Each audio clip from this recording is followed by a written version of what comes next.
I witnessed the brutal flogging of a young woman in Sudan's streets. The crisis in Sudan is one of the most complex and heartbreaking I've ever encountered.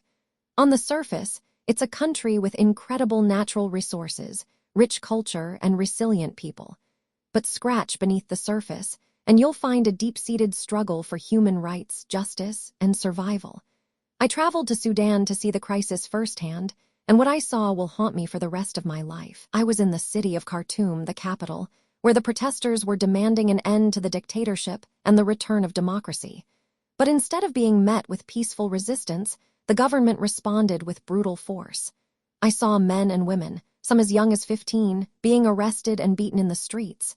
The scene was chaotic, with protesters clashing with security forces, and the air was thick with tear gas and fear. I spoke to one young woman who had been brutally flogged in public, her back covered in open wounds.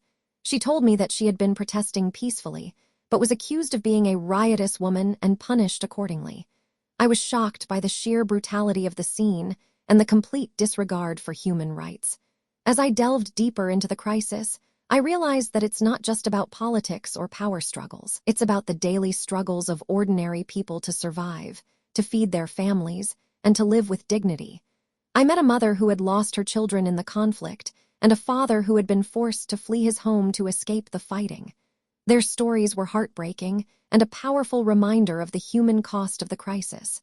But despite the challenges, I also saw incredible resilience and determination. I met young people who were using their creativity and innovation to build a better future for themselves and their country. I saw community leaders who were working tirelessly to provide aid and support to those in need.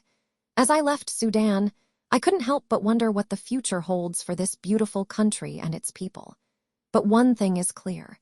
The international community needs to take action to support the people of Sudan in their struggle for democracy, human rights, and justice. Subscribe if you don't want to miss the next one.